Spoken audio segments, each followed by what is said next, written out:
What's up, guys? It's your boy Mayhem Matthew. Today I got a 30-year WWE referee, and his name is Jimmy Korderas. How you doing today? Good, Matthew. How you doing, buddy? I'm doing good. Let's get right on into it. Sure. Tell us about yourself. Oh, you know, uh, blessed to have a long career as a referee, mainly in the WWE for about well over 20 years, but have done some other stuff with some other promotions as well, especially here in Ontario, trying to help out. Once I left WWE, I didn't think I was going to be a part of wrestling anymore, but I have a lot of friends up here who run promotions and stuff like that. So I did a little helping out. And just took my time doing what I wanted to do, took on my own pace. But right now I'm pretty much retired. I mean, I do some podcasting. I do some very rare special occasions. I'll pop in. Like recently, I did something for TNA because they were up here in the Toronto area, and I know a lot of people there, and they asked if I'd take part in something special with Santino Marella, and I figured, you know what, that's my old buddy. Why not? For sure. So, how did you get started? Was being a referee the first thing that you wanted to do? And if not, like, did you want to be a wrestler? Like, tell us about that. To be honest with you, I didn't have a game plan like that. I love the business so much. I just wanted to be a part of it somehow. I used to go, they used to run regularly here in Toronto, Maple Leaf Gardens, which is our Madison Square Garden, basically. Every 3 weeks, they would run shows like clockwork. And I would be at all the shows every 3 weeks. And I'd take pictures and I'd come back the next show and I'd sell the pictures for $2 a picture, trying to it basically paid for my wrestling habit. So you know what I mean? And the guy that used to take the pictures for Jack Tunney, who was the promoter up here, former president Jack Tunney, caught me selling the pictures, told me I wasn't allowed to do it because it's basically against the law, copyright infringements. And me, like a dummy, I'm thinking, not that I'm going to jail or getting arrested. I'm thinking I'm going to lose my wrestling tickets. I'll never be able to go back again. I'll get barred from the building. But he was cool. He said, "I'll introduce you to Jack, and maybe I could bring you on because he took the pictures for the program in the magazine. Maybe you could be my assistant. You'll get to be ringside and take the picture." I thought that's the coolest thing ever. It'd be like that close to everything. And he introduced me to Jack, and Jack said, "Well, we don't need another photographer. We'll find something for the kid to do." And I started off doing the odd jobs. I was the gopher. Go do this, go pick up that. He'd hand me the keys to his Cadillac and say, "Go pick up Andre the Giant at the Marriott at the airport." And I'm like, "Yes, sir." But inside, I'm going, "Oh, holy crap, I'm going to go pick up Andre the Giant." You know what I mean? So Mhm.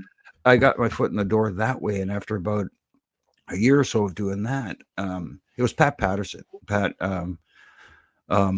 really good guy. He just said to Jack one day, he says, "Look, we got the kid here. He's running around during the show. He's waiting for stuff for us to give him to do." He says, "Why don't we use him? We'll make him a referee." Jack says to Pat, "Yeah, but do we want to smarten the kid up?"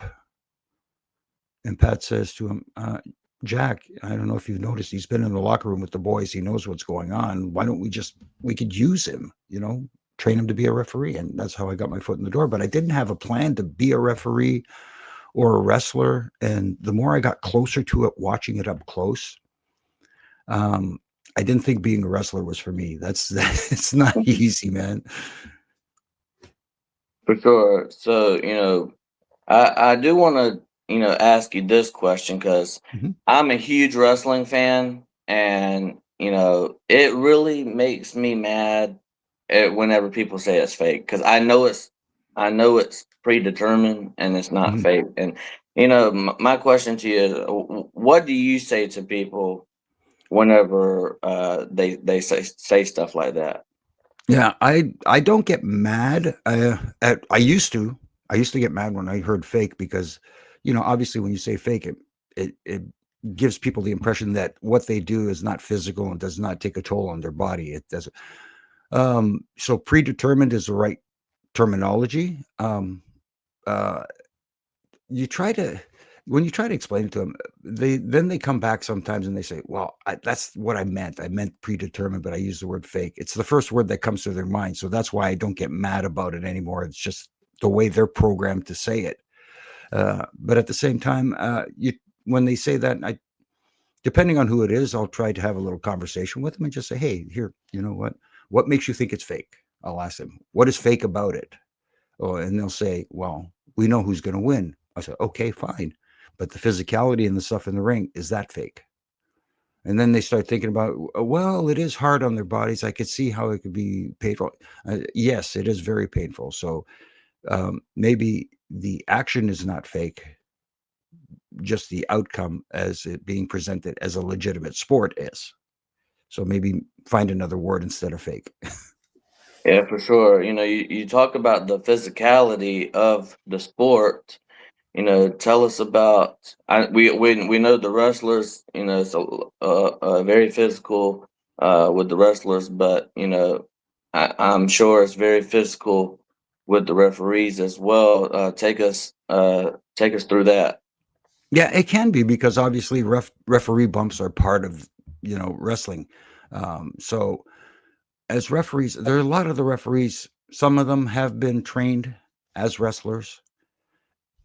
Some haven't. I wasn't, officially trained as a wrestler. I took, I got in the ring when I was really, really young and starting refereeing, learning to take bumps, and then I discovered that referees should not take bumps like one of the wrestlers. It shouldn't look like you're trained to take a bump.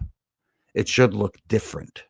And that's the hard part about it because you have to try and make it look different from what the boys are doing and the girls, how they're bumping, but still not hurting yourself because they're trying to take a bump as safely as possible. Flat back, tuck your chin, the whole bit like that. When you're a referee and I see a referee take a bump like that, automatically my brain says, well, he's programmed. He knows how to take a bump. Especially in today's world where fans are more in tune with how things work. They have a better understanding because of all the online stuff and stuff like that. So, and even back before all that, my philosophy was the referee should not take a bump that looks like one of the boys. It should look off. It should look awkward. It should look a little more natural.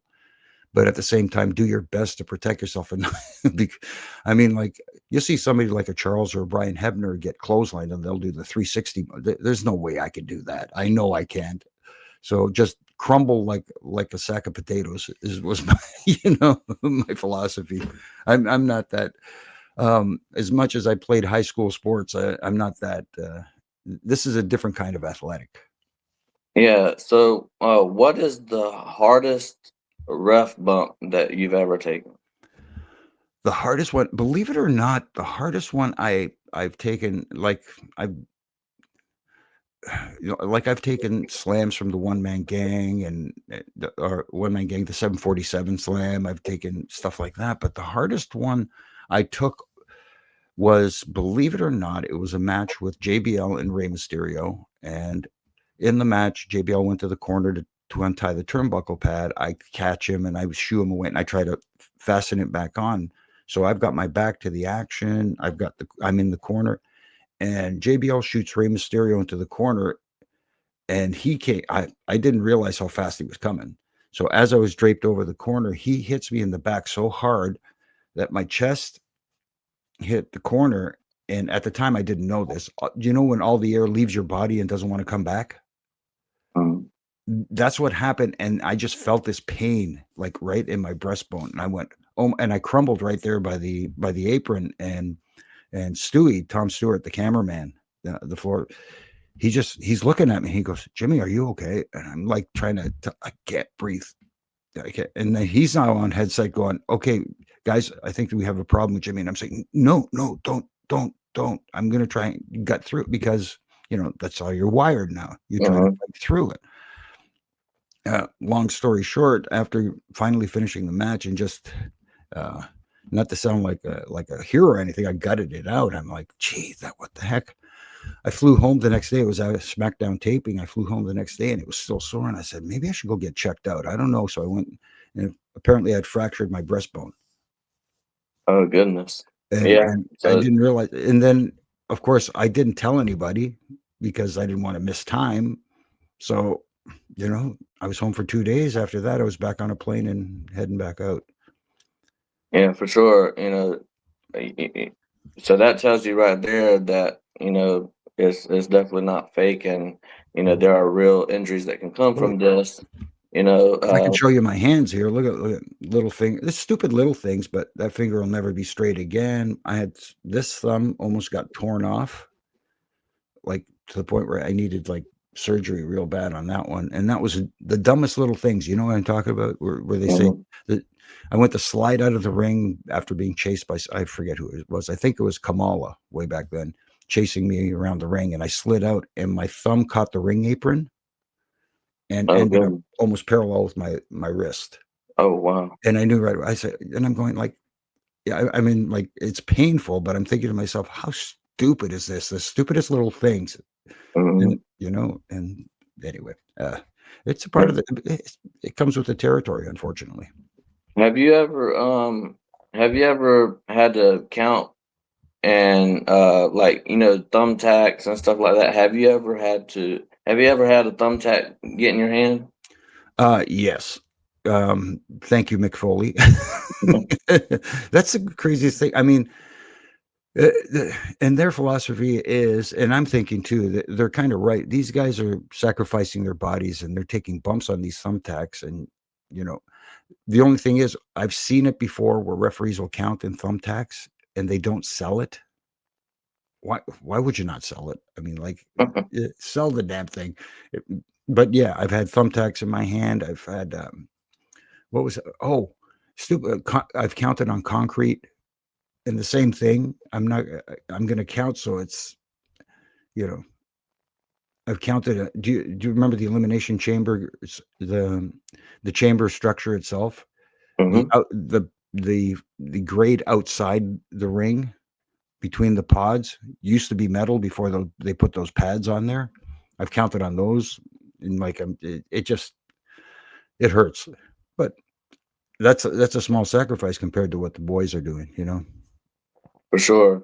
I always love, watching not only the wrestlers, but I always love watching the referees as well. And, the whole entire production itself, it's really an amazing thing to see. What is your like favorite match you ever been a part of as a referee? I mean, it's got to be WrestleMania 24. Getting to referee a main event at WrestleMania, and it's Edge and the Undertaker. I mean, uh, that was my favorite as far as. I mean, I've had a lot of favorite matches. I mean, I've been blessed. I mean, I really have been. But that match, was it's one of those moments where you can describe it that if my career had ended the next day after refereeing that match, I'm cool. Everything's great because it doesn't get bigger than that. Do you know what I mean?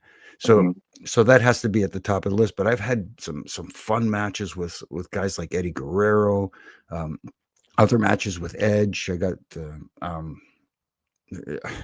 I mean, like the list goes on and on. I could go on all day.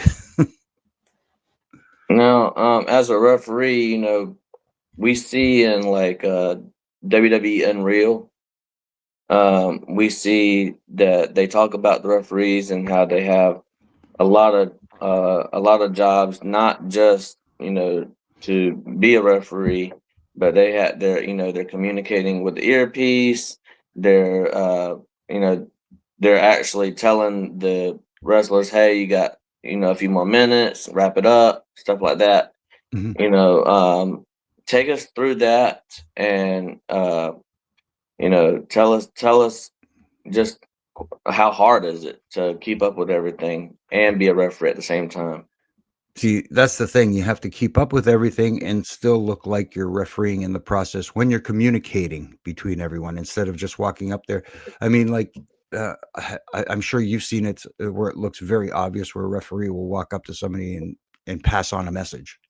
And right there, you're going to yourself, he just passed a message on to them. It has to look like it's organically natural in the match, in the process of doing your job, So that sometimes is hard to find the opportunity to, especially now, when they brought in the earpieces, when they first brought them in, they were strictly, oh, we're giving you these so you don't have to look at the timekeeper, because we would have to look at the timekeeper to get the times, to count down. So he'd flash us hand signals, how many minutes are left, and you'd always have to try and look around the cameraman and try to see and get a good look. But then when they brought these in, that was the idea. We're going to give you the earpieces. We can count you down, and that way it's so much easier. You don't have to bother looking over there. And then it started becoming more, okay, tell the guys to do this, tell the guys to do that. And you're like, okay, I've got to try and be creative in a way to walk over. Hey, they want you to do this. They want you to stretch it out 2 minutes. Hey, oh, they cut 2 minutes. You got to really, you got to cut something out and go home and something like this. And it became a curse and a blessing at the same time, because you're getting the countdown in real time, and you're able to do your job. But at the same time, every once in a while, you'll get the producer just talking too much. And some of the guys didn't like being over instructed by the producer and Gorilla, because they're going through their match at their pace, what they believe they're doing. But it's a two-way street. I mean, they have to abide by the times and stuff like that. And back then, especially, it was, don't go over your time. You have to hit your time. And if you don't, it better be damn good what you're doing, because if it ain't, you're going to hear it from the boss. But for us, it's getting both easier and more difficult, because now they have the talkback button. We didn't have that when I was there, where the producer will talk to you and they'll ask you a question, and you're going to answer them back verbally, as opposed to, like, is he okay? And we'd put the hand up if he was okay. You remember the old dreaded X, if everything was, if something was wrong. Now they do it in real time, where they can actually talk back. Yes, everything's fine. No, we need to send somebody out here. So in that regard, for the safety of the boys, it's perfect. But again, now you have to keep talking back. Come on, let me know what's going on. Now you got to explain to them. So you'll see the referee reach to their belt, and it's a separate pack because they're not on the same unit.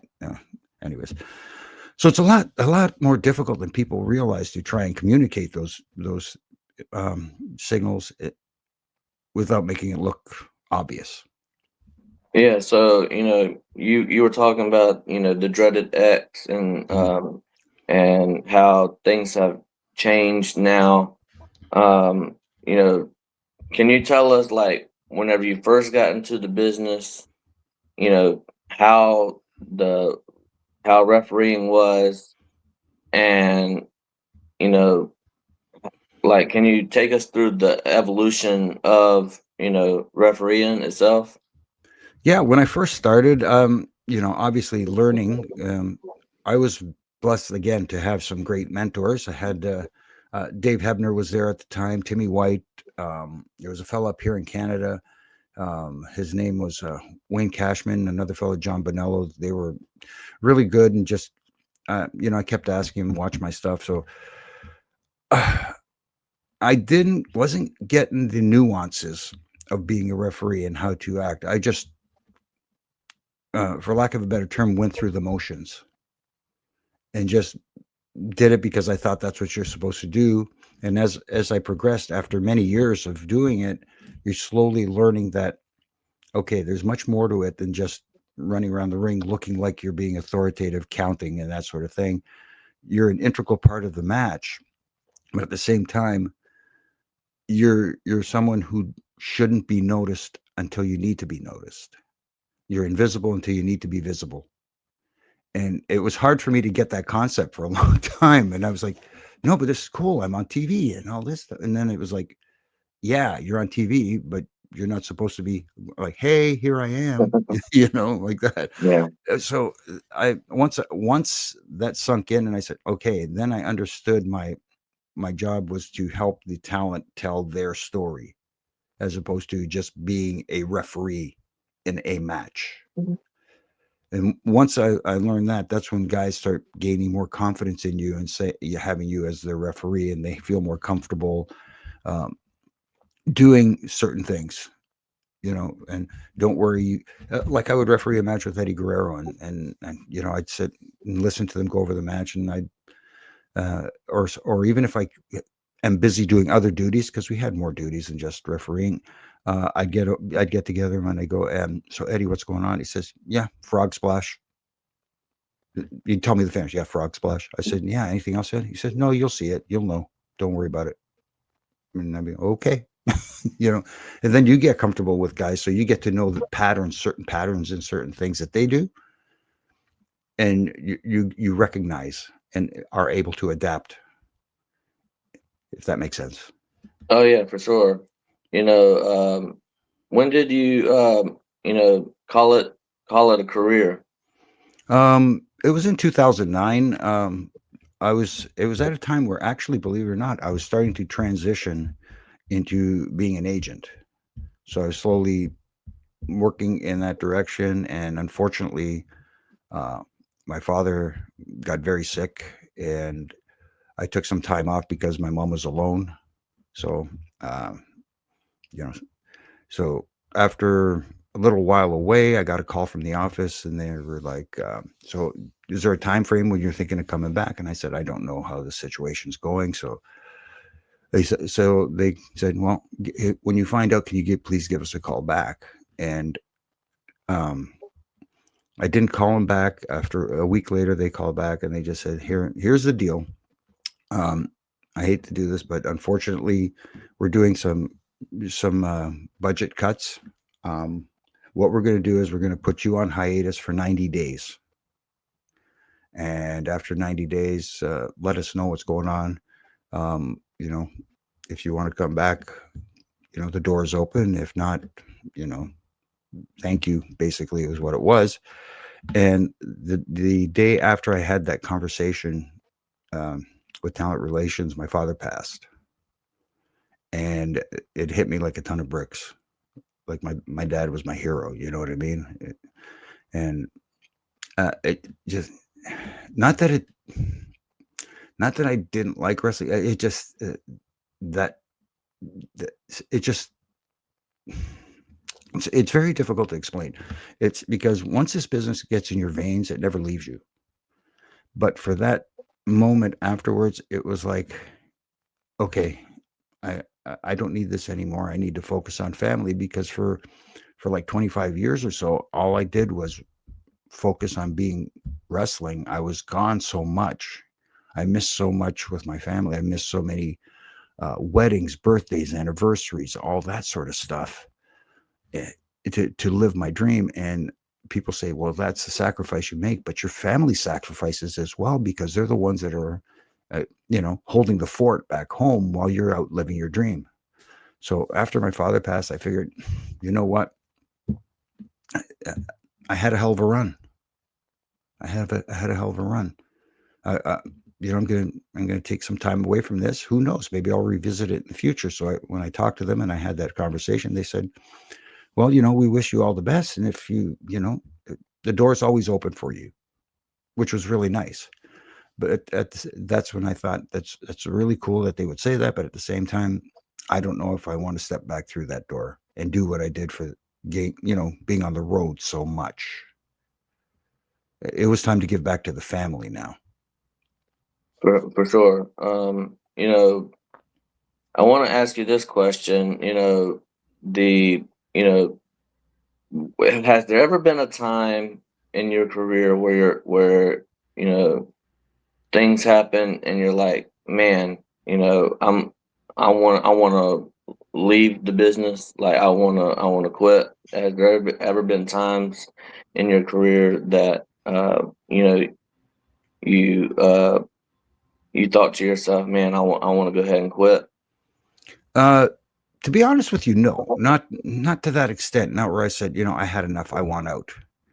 There are times where stuff happens, especially when tragedy happens or something like that. You just want to take a break from it, not quit. It's sometimes you just like, I need a week. I need 2 weeks. Something. Just I've been going so hard. You're back then, especially then, it was such a grind. You're on the road for 250 to 300 days a year. And especially when you're part of the production crew, which includes ring crew, which I did as well, you know, you're always leaving early, a day early, to go out on the road so you can be there to help to set up. You don't fly in day of the show. So to say no, I've had enough. No, but there were times where it's like, man, I need a break. Sure, you talk about tragedy, and we don't have to talk about this if you don't want to, Mhm. but I do know that you were in the ring whenever Owen Hart passed, Mhm. and I was just wanting to get your insight on that, and I mean we don't have to talk about it if you don't want to. I was just No, of course it was the most tragic. Uh, well, not just for me, for everybody, because um, there was no better human being than Owen Hart. I mean, like I've said this before, if I could be half the person he was, then I'm doing okay. He was just that good. He was the guy that lit up the room when he came in. And you talk about having crappy days and stuff like that. Uh, Everybody's having a crappy day, but when Owen showed up, that all went out the window because he made everybody happy. And that's the stuff I'm trying to remember more now. I was so focused on the day and the incident and stuff like that that it you know it was eating me up.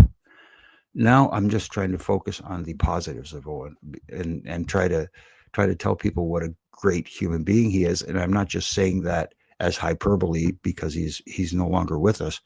It's the truth. You ask anybody who had the honor and privilege of getting to know him, what kind of a human being he was. He was absolutely he was the best. He was the best. And it's just sad that that a family lost a father, a husband, a son, a brother. So that's why now, many years later, it's still there. I mean, like, it'll never leave. But at the same time, I'm trying to focus on the incredible human being that he was, as opposed to the negatives, if I could. for sure. You know, life is way too short, and that's why I get. I mean, honestly, that's why I get so mad whenever people say it's fake, because literally one little thing Yeah. can change everybody's life and even the performers' lives. Hmm. So I I hate that I never actually got to see Owen Hart wrestle, because Hmm. I was born the year that he passed. Hmm. So unfortunately, I was not able to see him wrestle, but I did go back and on YouTube and watch some of his matches, and so he was an incredible wrestler, He was brilliant. and and so and I will say, Brett's can probably be mad at me for saying this, but he had one thing over Brett. I mean, Brett was incredible, the excellence of execution, right? Owen was just as good, if not better, in the ring, but he also had a persona. He was also a character. He was also, that's the complete package in wrestling that people don't get. It's not just about what you can do in the ring, it's how you can engage your audience with your character and your persona and how you present yourself on television. And Owen could make you laugh, he could make you cry, he can run you through the gambit of emotions. And that is I don't want to say it's not rare, but when you see it, you don't get too many guys that can do it. And that's when you get those guys that are special, and he was special. sure, we, us wrestling fans will always remember him, and we'll always remember his family in our prayers. Hmm. You talk about the complete package of a wrestler. Do you have a Mount Rushmore of Oh, wrestlers? oh, see, that's a loaded question sometimes, because if you're looking at it from a purely business standpoint, as for the biggest draws in the business, or the best you think in ring performers, I'm going to go with the in ring performers for me, um, because if you're going to go Mount Rushmore, you have to have Hogan and Andre on there as far as the biggest draws. So like a Stone Cold probably, and Cena, I would say. But if you're going to talk other wrestlers, in my personal, this is again my opinion, my personal favorites for my Mount Rushmore, I would put guys like, um, see, this is tough. I'm picking for Ric Flair,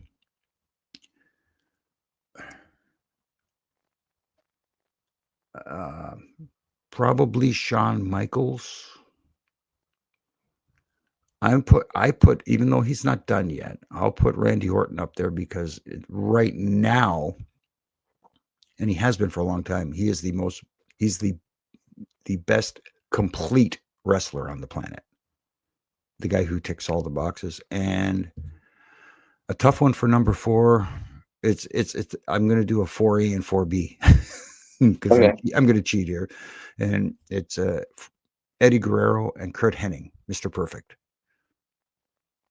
For sure. One final question before we let you go. Do you have a Mount Rushmore for referees? Oh, you talk about loaded questions. Yee. Look, Mount Rushmore referees. Number 1, Tommy Young. Tommy Young was fabulous, and he was the first referee that I actually paid attention to, even though I kept saying referees are supposed to be invisible.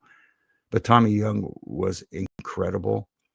I would put Dave and Earl Hebner on there as well. And for the 4th one, it would probably be there's a this he was really good and just didn't. He was in World Class Championship Wrestling. He was maybe James Beard. He was really good, and it still is. I mean, I know he still makes the occasional appearance, but he's incredible. For sure. I'd also throw in Charles Robinson there in there too. Yeah, I'm only didn't pick him because he's my buddy and he's still active. So I'll For wait sure. till once he retires, he'll be on that list. For sure. But I really appreciate you doing this with me, even though you didn't have to do it at all. I really appreciate it, and it's an honor and a privilege to have you on here. Tell everybody where they can find you. Well, first of all, thank you for having me on, Matthew. I really enjoyed it. You can find me on Twitter at Jimmy Korderas or on Instagram at Real Jimmy Korderas. I do my own podcast, Reffing It Up with Brian Hebner and current head official from TNA, Daniel Spencer. And I also do a show called Huge Pop Radio with my good buddy, Donnie De Silva.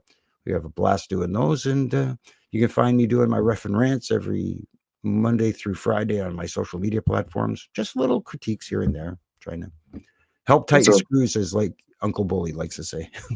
For sure. Well, if you like this content, please smash the thumbs up, and if you really like this content, hit the subscribe button.